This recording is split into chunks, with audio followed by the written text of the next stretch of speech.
It used to take me 5 minutes to walk to my local pub and 45 minutes to walk home. The difference is staggering. Okay, shut up. I know. Brothers, sisters, comrades and friends, welcome to Bat Country. In my previous Delirium Tremens video from a few months back, I put in as much detail as I possibly could squeeze into that 45 minutes, documenting as much of my experience with delirium tremens and alcoholic hallucinosis as I possibly could. But that long video, it still only represents a fraction of what I experienced. And from time to time, one of you will reach out to me on the back of that video and just ask me to talk more about that subject. And that's what I'm going to do. So not much new in this video, but just returning to delirium tremens and sharing more of my experiences with it. So to recap, delirium tremens is a subset of symptoms of a larger problem, acute alcohol withdrawal syndrome. Delirium tremens is the extreme manifestation of that condition. It happens as a result of an extended period of very extreme alcohol intake and then a sudden stop. Delirium tremens is vaguely known in the public space, but it is very poorly understood. A lot of people tend to believe that delirium tremens is deliriousness and tremors, and it is neither of those things. Well, I suppose it is both of those things and much more. Delirium tremens is a medical emergency. It is as serious as a heart attack, and that is not hyperbole, that's not exaggeration. To justify that claim, consider this: the mortality rate for heart attacks is about 12%. The mortality rate of delirium tremens is up to 15%, and that's with treatment. Left untreated, delirium tremens is fatal nearly 40% of the time. As serious as a heart attack. Drinking can kill you, and then stopping drinking can also kill you. The odds are stacked against us. If you drink anything like I do, which is to say suicidal binge drinking, then you are playing Russian roulette every time you open the bottle. It's not a matter of if it will kill you. It's not even really a matter of when. It's a matter of how. In what manner is it going to kill you? I've been sober a while now, and I'm grateful for that. But I've been through real, full-blown delirium tremens 5 times. That is 5 bullets dodged in that game of Russian roulette. That is 5 heart attacks survived. I am incredibly lucky to be here to talk to you about it today. Not only is it a great privilege to do that, and to be in a position to do it, I'm also lucky in the sense that I have survived so far. But I feel like, while I am incredibly lucky to talk to you about it, the way in which I talk about it might give you the wrong impression of me. I also suffered a minor traumatic brain injury, a small injury to my frontal lobe. And the longer I do this, and the more of you who reach out behind the scenes to talk to me, the more convinced I become that there is a connection between repeated head trauma like concussions or brain injuries and the propensity to suffer much more serious withdrawal symptoms like delirium tremens, and especially hallucinations. So if you have an opinion on that, or if you have experience of it, for example, if you have been through delirium tremens and you also know that you have suffered head trauma, leave it in the comments. I'm very curious to see, or reach out to me privately. The links are in the description. I'd like to know if my intuition about this is right. Is there a connection? Anyway, as I was saying, I am lucky to talk to you, But the way that I talk, with the fancy camera and the occasionally nice lighting and that kind of thing, I think it might give the misleading impression that I really have my head screwed on. I don't.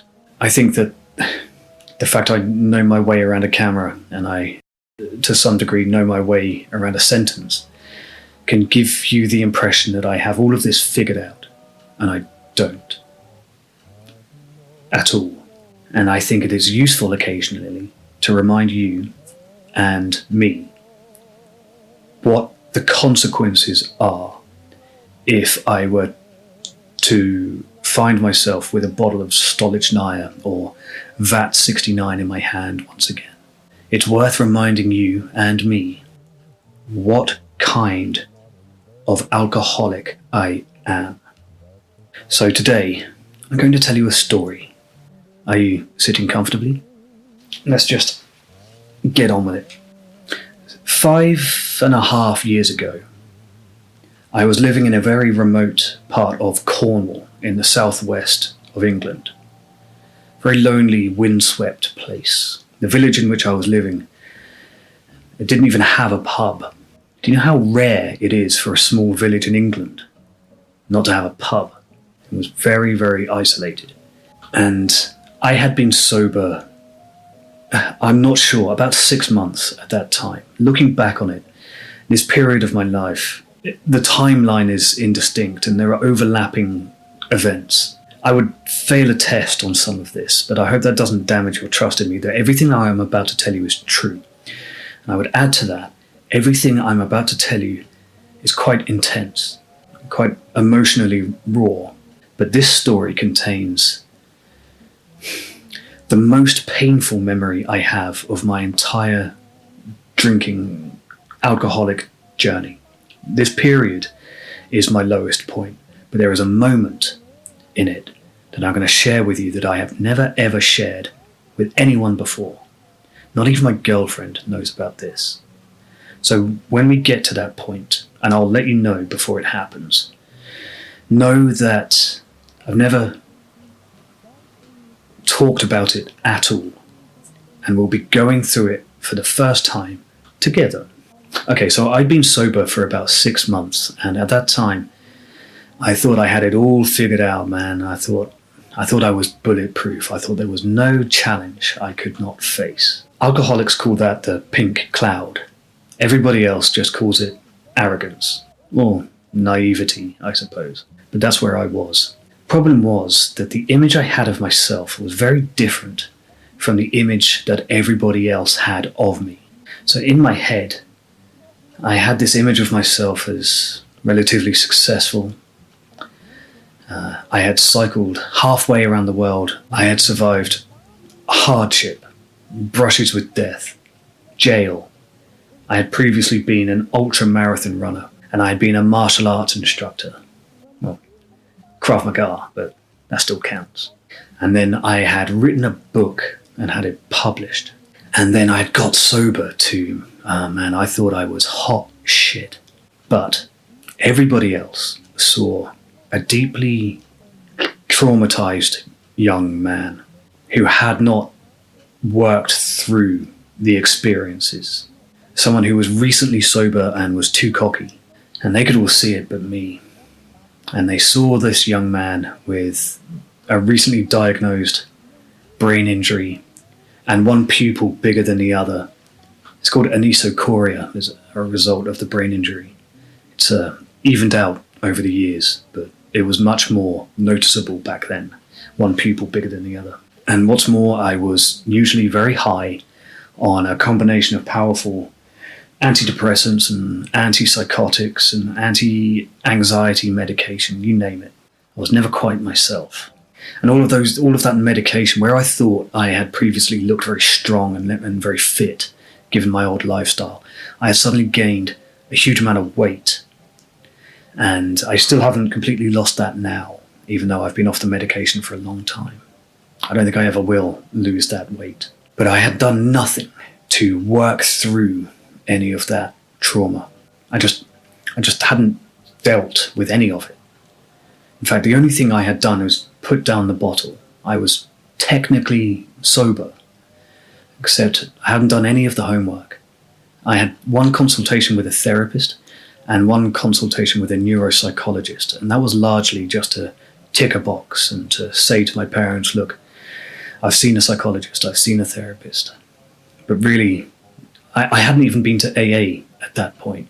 I just wasn't doing the work. So what I had done is set down the bottle, called myself sober, but really it was more of an armistice than a peace treaty. It was a ceasefire more than a lasting peace. So anyway, 5.5 years ago or so, I was invited to a series of serious job interviews in Berlin, off the back of some kind of creative, strategic work I had done freelance. And they had begun to size me up for a permanent position. And I was flown out and put up in a nice hotel and to meet the team in a kind of get to know you, are you a good culture fit kind of thing. So I packed a suitcase with my camera and a laptop and some smart suits and a book. I remember. That book was an important one to me at the time. It's called Lands of Lost Borders by Kate Harris. And that book is the account of a cycling journey that author took, Kate Harris, which is strikingly similar to my own. In fact, we even visit some of the same locations that most other people haven't heard of, like small towns through China and that kind of thing. And that book had become symbolic to me, a kind of sobriety talisman that protected me from alcohol. And I think we all have those in recovery in one way or another. We all have possessions to which we ascribe sober value, like almost supernaturally, almost superstitiously, like sober rabbit's feet. Tattoos for a lot of people, including me. I took that book everywhere. It reminded me of everything I'd been through, of everything I'd overcome, and everything I was capable of doing. It was all coded into that book, and it had a lot of significance for me. I was flown out to Berlin for a few days to meet the team, and through sheer force of will, through good old-fashioned grit and determination, and perhaps through the mystical, talismanic power of that book, I managed to stay sober. Unfortunately, I celebrated that great sober success by getting fucking drunk. It became my first major relapse, and I'm going to tell you about it today. Okay, so on the final evening of my time in Berlin, I had been told that I had got the job, and I said goodbye to my new team, and I left the office that day just floating on high. Just my self-esteem was colossal. If I had felt bulletproof before, I felt twice as powerful and confident afterwards. And on the way home from that office, I stopped in a small corner shop. It's called a Spati in Berlin. And I bought 4 bottles of beer, a local beer. And I bought them to just revel in myself later that night in my hotel room. And like I said, I was bulletproof. I was untouchable. So I thought. And after all, it was only 4 beers, right? No one's even going to notice 4 beers, are they? I don't really know why I bought them. I think, as far as I was concerned, I had passed the test. I had passed the sobriety test. So these were gimmies. These were freebies. I passed the test. And I thought that perhaps I could just drink them without consequence. But it's not like that for us, is it? But the truth is, I knew it was a mistake. I knew it was a mistake straight away. I knew it at the time. I remember getting back into my hotel room with those beers. And I was stood in front of a mirror on the wardrobe door. And I was still wearing my jacket. I hadn't even taken my jacket off yet, so I was in such a rush to celebrate myself. I popped the bottle open, and then I remember, as clear as day, I caught my own eye in the mirror. and I said out loud, "This is a mistake. This is dangerous."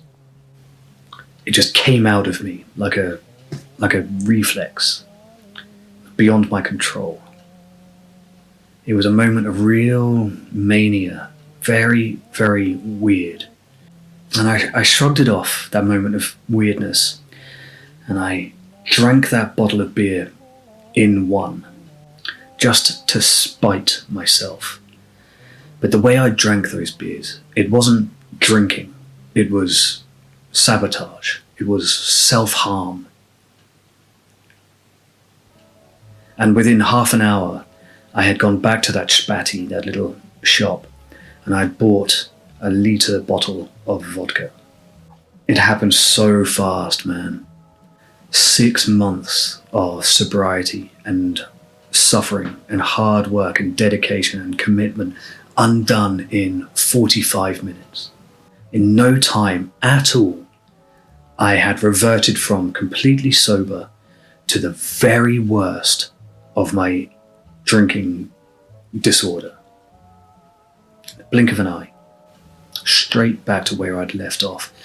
And I was blitzed by the time I got to the airport, which I don't remember. Don't remember boarding.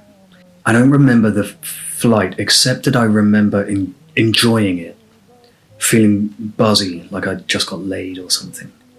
And that's the problem. Relapses are tricky because they work briefly. The first time you drink in a relapse, it feels good. You grin in public and you enjoy interactions with strangers. You feel warm and outgoing and expansive.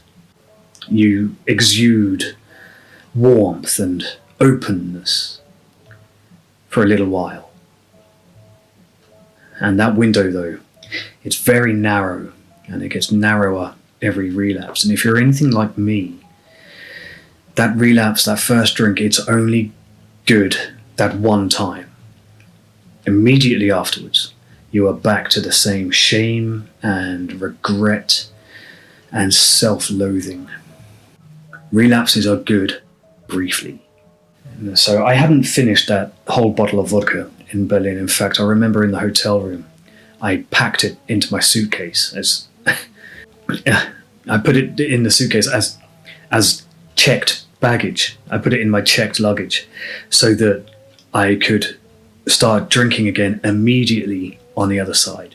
That's addict behavior, isn't it? After the flight, I took a train down to Plymouth on the south coast, drinking all the way. And unfortunately, for some reason, this is when my memory returns.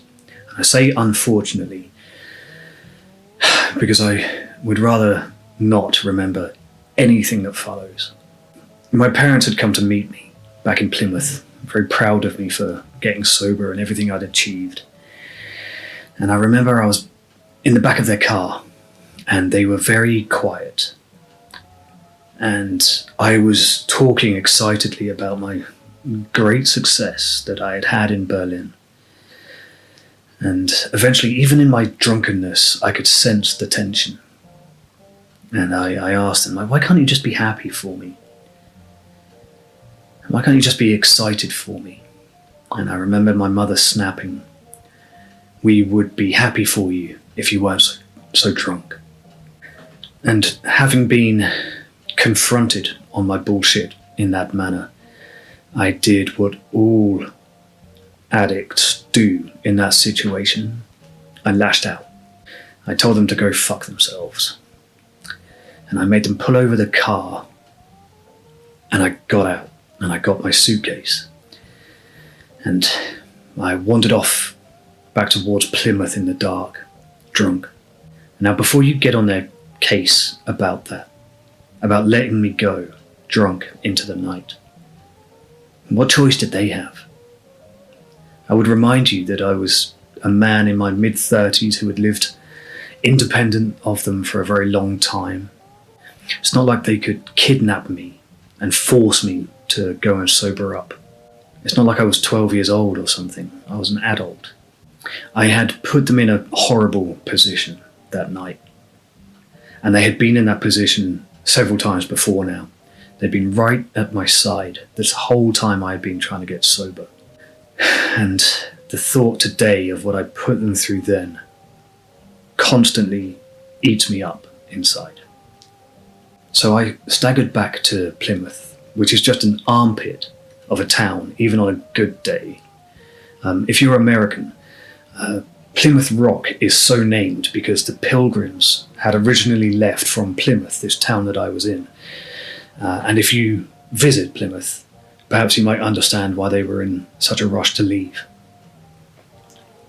While I was walking back towards Plymouth, I had booked a hotel, but when I arrived I was too drunk to find it. Couldn't find the address. And after looking for some time in the night, I wandered down to the waterfront and sat on some concrete steps and blacked out. And my bladder woke me up again, maybe around 2 a.m, while I was in the process of pissing myself. And when I looked around, my suitcase and my holdall were gone. My wallet too. While I was asleep, everything had been stolen. With my suitcase was my laptop, my camera, the only smart clothes I really owned, and my book, Lands of Lost Borders. My sober talisman taken away from me as some kind of cosmic justice for having got myself drunk. And I walked around for a while in the dark. For a while I wasn't entirely certain. I couldn't believe that they had been stolen, or I wouldn't let myself believe it. I thought perhaps I had just left them somewhere, and if I retraced my steps I might find them again. But no, they were gone. And also, by that point, I could no longer retrace my steps because I couldn't remember them. And I walked around for a while and then I fell asleep in the doorway of a car workshop. I was woken up at daybreak by the owner of the garage, the car garage, and he very politely moved me on. But I didn't stop. I didn't make any attempt to get home or to resolve my problems. My first and only thought was the acquisition of more booze as fast as possible. It's the only thing that mattered to me. And by 7 a.m, I had done it. I had bought myself another big bottle of vodka with the cash left in my pocket. My next memory was of the following night, at some point, being shaken awake by a policeman and a young woman. The policeman asked me where I had been, and I remember my brain just would not formulate a coherent answer. I just couldn't form a thought that made sense, and I remember standing blankly, just trying to think of a human sentence to say. Eventually, I said, I was in Berlin. I was in Berlin. And the cop looked at me in that cop way, and he said in that cop voice, okay, no you weren't. Like, he just straight up didn't believe me. He didn't believe the kind of filthy, drunk, mid-30s man, hairy and dishevelled, could possibly be on his way back from a business trip. And once again, I don't blame him for that. At that moment, I was no different from the rest of the drunks sleeping on the streets of Plymouth. I wasn't different that night, and I'm not different now. Eventually I told him that my suitcase had been stolen. I think I convinced him that I had been in Berlin. As the details began to materialise, he gave me a crime number that I would go and follow up with later when I was sober. The younger girl that was with him, he was there purely to protect her. She was actually a volunteer from a charity whose name I forget, and she was giving out sleeping bags to people sleeping on the streets. And this young girl with maybe 19 years old, braids in her hair and a dragonfly tattoo on her forearm. And she was giving up her evenings to just go and do some good in the world. and the cop was just there to protect her. And she offered me a sleeping bag, and I took it. I took it, and I was grateful for it, because I was out there for another 3 nights, I think, just drinking, sleeping where I fell, getting moved on by the police, drinking, wash, rinse, repeat. The day that my parents found me, because by this time I had been reported as a missing person, my name was on the radio, and that was the worst day of all. Okay, so we're now coming up to the very worst bit, the bit that I prefaced, the bit that I foreshadowed in the introduction, the most painful memory I have of my drinking journey, I think. And it's this. It was a Sunday morning, and by this point I had now run out of the cash remaining in my pockets, and I couldn't stave off the withdrawal now. I had drunk the night before, fallen asleep somewhere, and when I woke up I hadn't had an alcoholic drink for, 6 hours or so, and I could feel the withdrawal already starting to take hold. No money for more alcohol.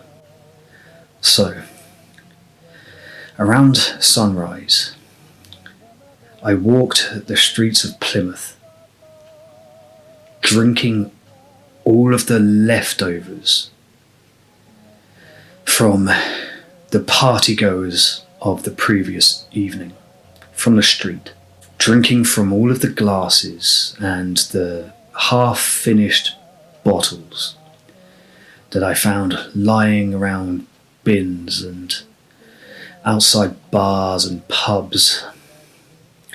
Half-finished cans of Strongbow, some with cigarettes in them. The dregs of bottles of champagne from some hen night.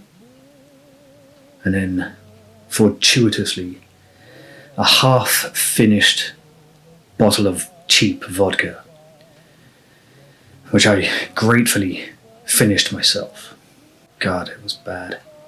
Only hours before, like shortly before this, I'd been wearing a suit, accepting a job as a senior executive on an all-expenses-paid business trip in Berlin.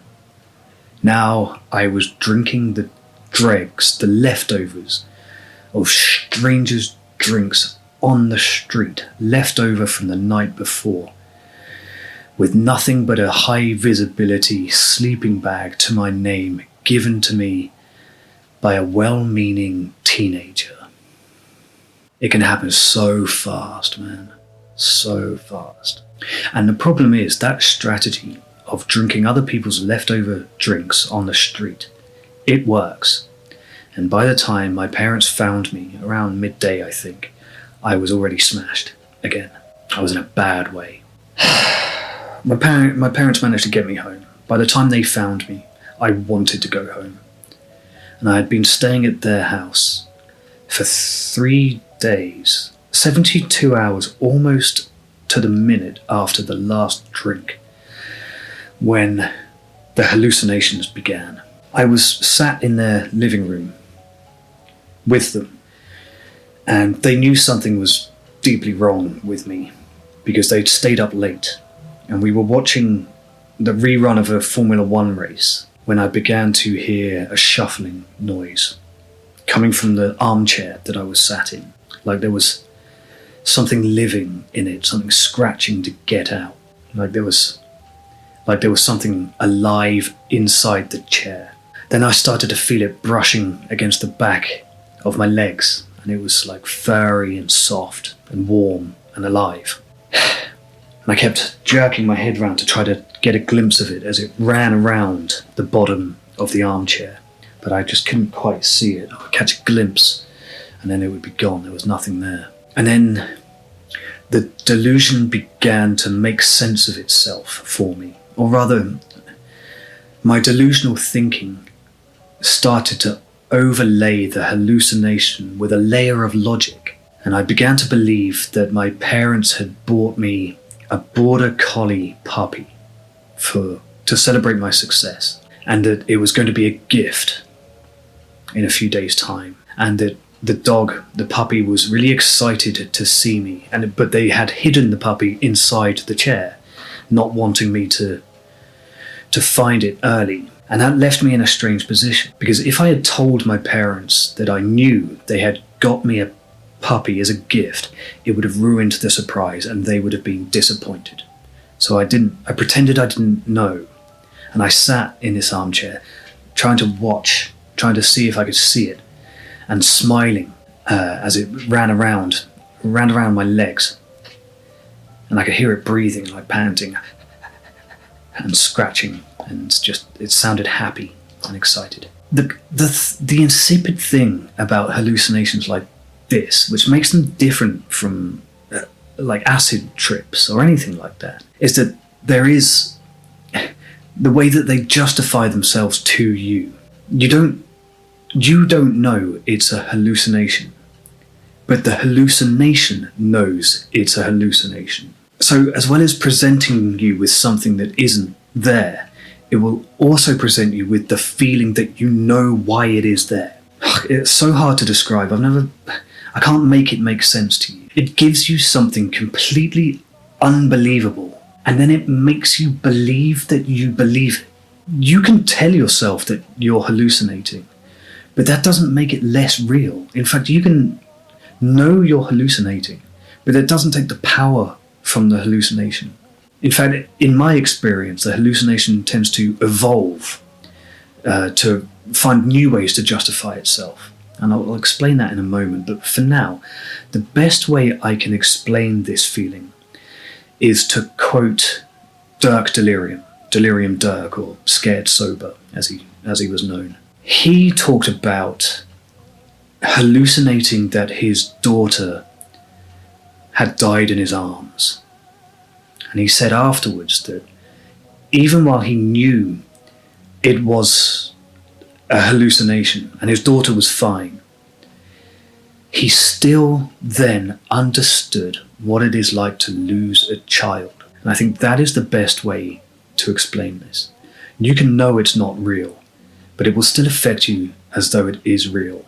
So this dog that I was hallucinating, the hallucination had also given me a reason for it to exist, that it was a gift, and a reason for me not to talk about the hallucination, because it would have disappointed my parents not to be able to give me the gift as a surprise. In other words, the hallucination recognized that if I talked about it, its power would be lost. It would pop like a balloon. And therefore, it coded in a narrative that prevented me from talking about it. It's like a virus. Alcoholic hallucinations, they have a vested interest in their own survival, in their own justification. So I wasn't just dealing with the hallucination, I was also dealing with a delusional belief about the hallucination. And then I was dealing with not being able to talk about it because it would have disappointed my parents. I remember another instance around the same time. It may have been the same period of detox and withdrawal, where the word hallucination just disappeared from my vocabulary, and I was unable to tell people that I thought I was hallucinating because that word straight up didn't exist to me. And that's another way that the hallucination protects itself. And from there, man, wow, it just got so much worse so quickly. I mean, as delirium tremens hallucinations go, hallucinating a puppy, it's almost benign. They're not like that for very long. And you have to consider that while you're experiencing delirium tremens, you're still experiencing all of the other symptoms of acute alcohol withdrawal. That is the complete insomnia, the constant fear, certainty of impending death, the sweating, the tremors, all of it. You're still experiencing all of that, plus these wild and grotesque hallucinations. And that night, I had a series of particularly long and vivid visualizations, hallucinations. And a lot of the recent trauma I had experienced when these delirium tremens happened, like encountering the massive Central Asian cobra in a river while I was up to my chest in water, which nearly caused me to drown, and the getting robbed by the police in uniform, and the young woman who died in my hands as a result of a head injury in a car crash. All of these things were used to populate my hallucination. And the jail was a big feature of this hallucination.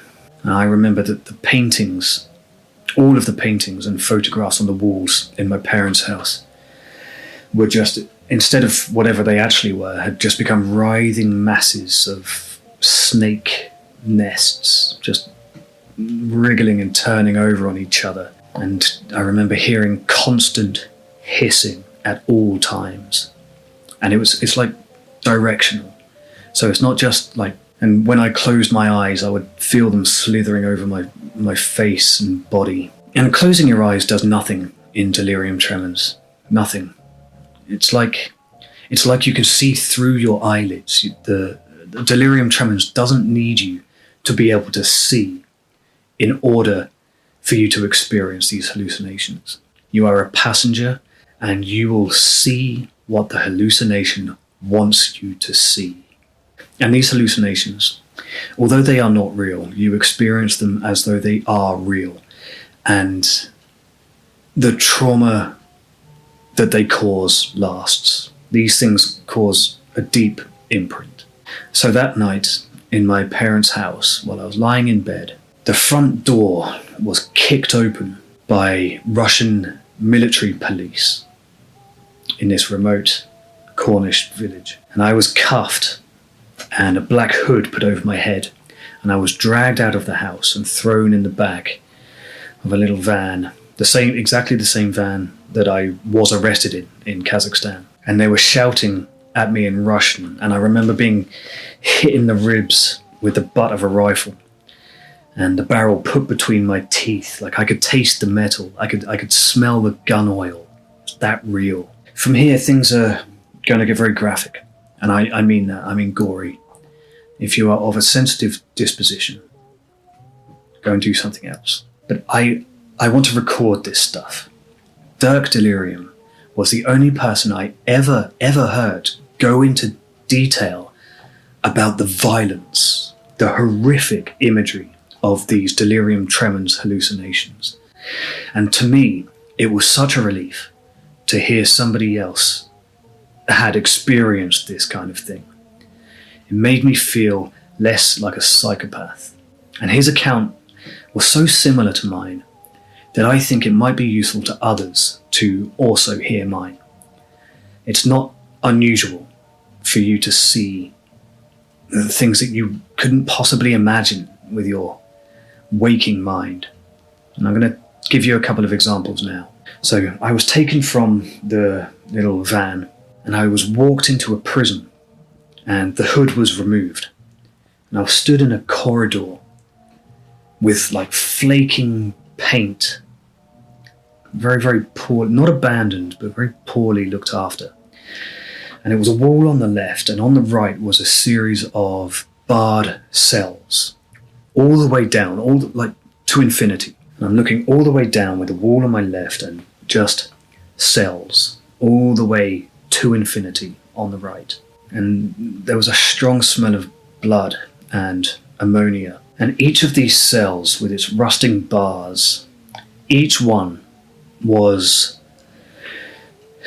a different scene of unimaginable torture and gore and violence. In the first one on my right, which I was taken to and shown by the Russian guards, a man was hanging from a hook in the ceiling by his intestines. In fact, what had happened was that he had had his abdomen cut open and then stitched back together very poorly, and then he had been hung by the stitches until it had torn open.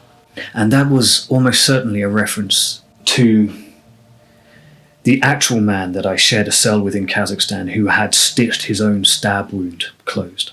And that was just the first one. In the next was a man strapped to a kind of an old-fashioned electric chair. with his head restrained and his kind of like, grotesque, clunky, ugly machine in his mouth that was very slowly breaking his bottom jaw off, like very slowly ripping it off.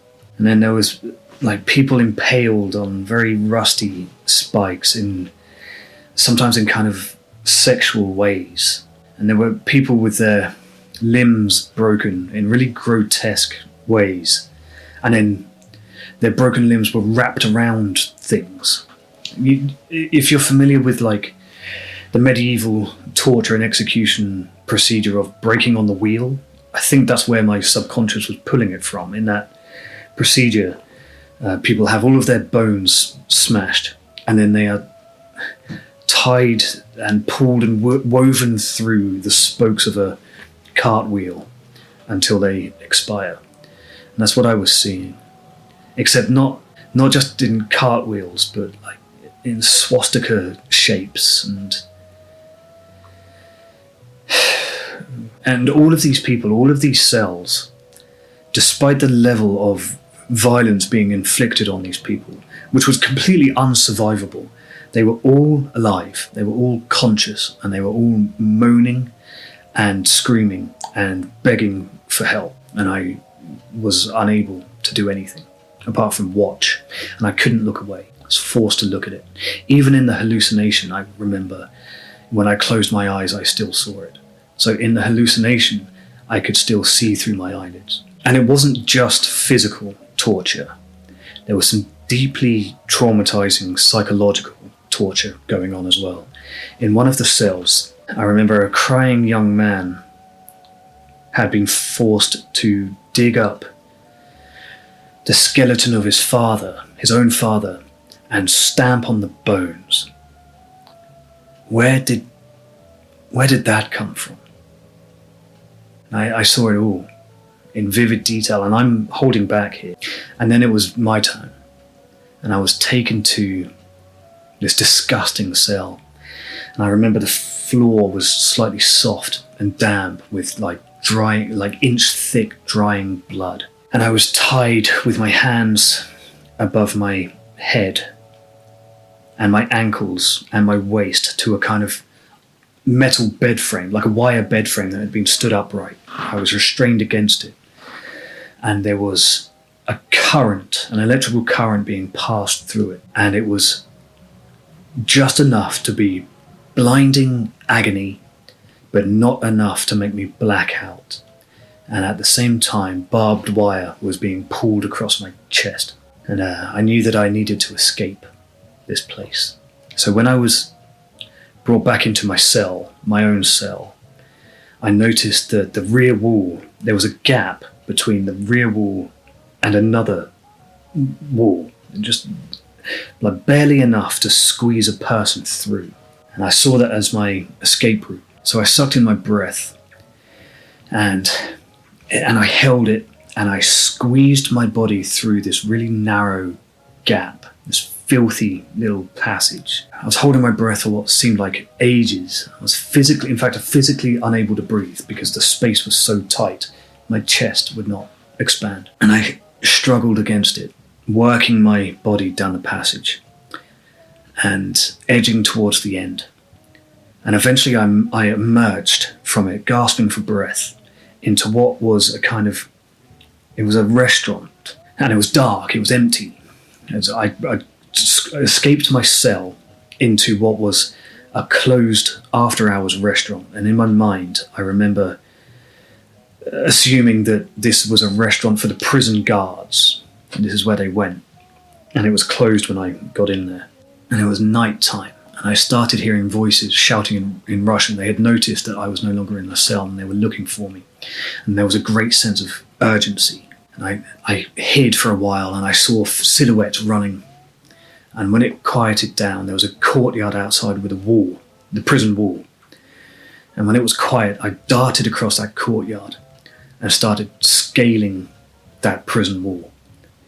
And the prison wall, it was like the real prison wall in Kazakhstan, which was not a nice smooth modern wall. It was kind of broken, and there was bricks sticking out and cobbles. And I was scratching at it trying to get up. And as I was climbing it, I was hit by a searchlight, and a deep voice was shouting at me in Russian.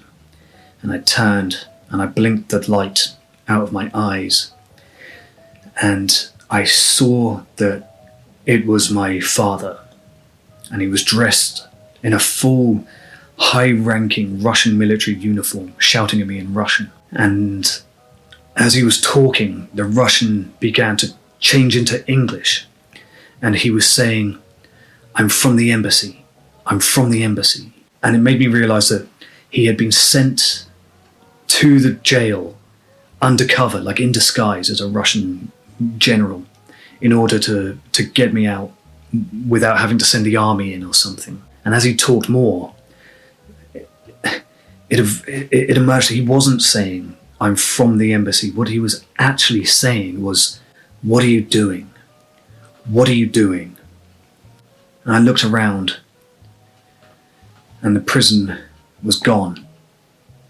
And I was in my parents' garden, trying to scale their garden wall, covered in mud and blood and cuts and scratches and bruises.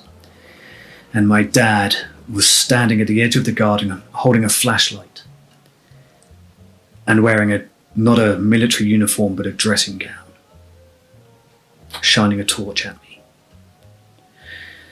And he brought me inside, but the hallucination wasn't quite done with me yet. It adapted to the new situation. It evolved. Now that I had recognized that the jail had been a hallucination, the hallucination itself evolved one stage further to try to maintain itself. See, now it convinced me that the jail had indeed been a hallucination, but that I had known it was a hallucination the whole time.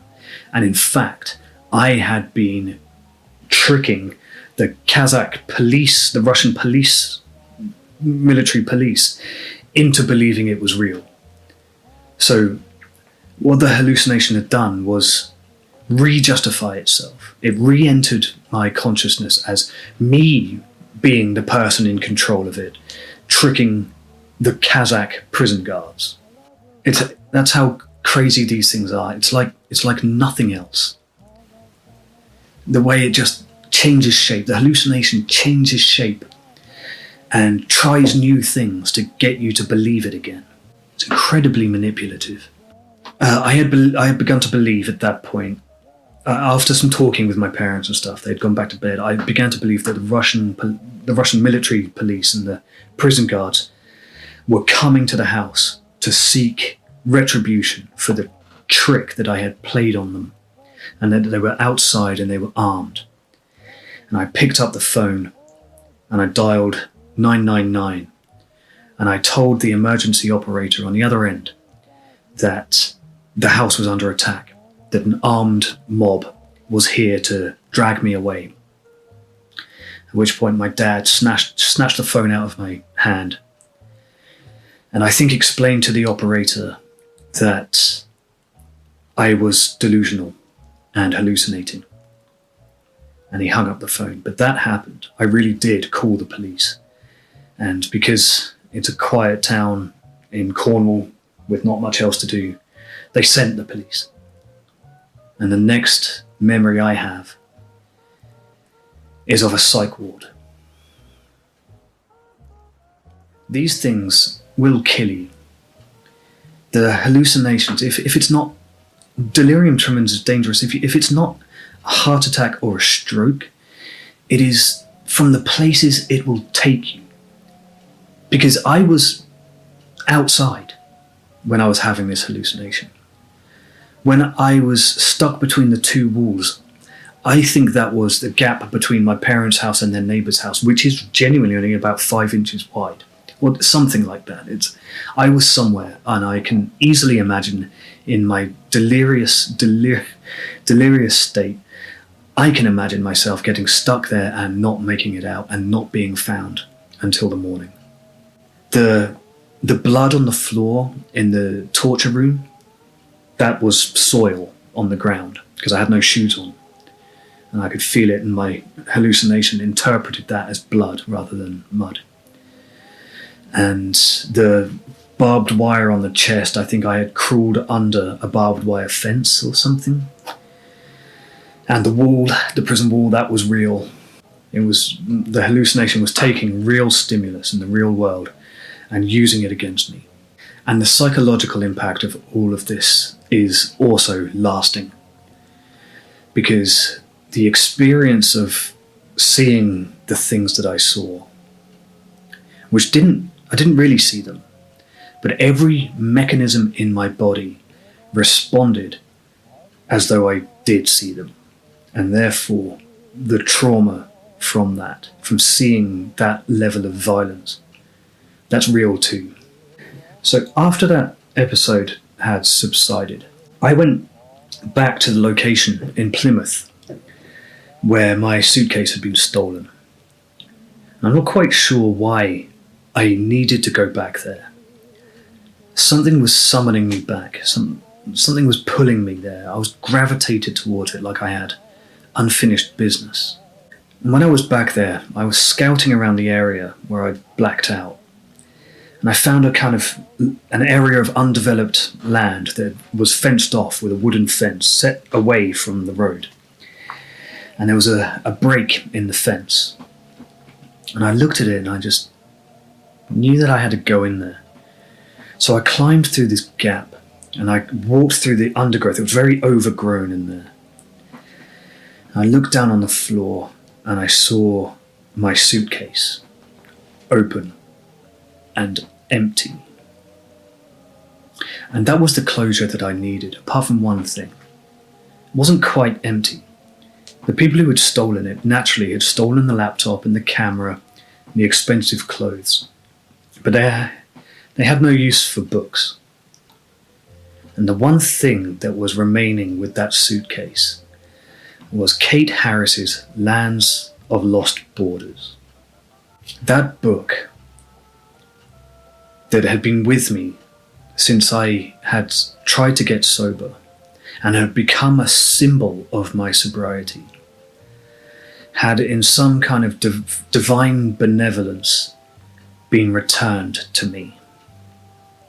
And I've kept it ever since. And I'm not a very spiritual person, but to me, that felt like a message. Thank you for watching. I'll see you next time, and good luck out there.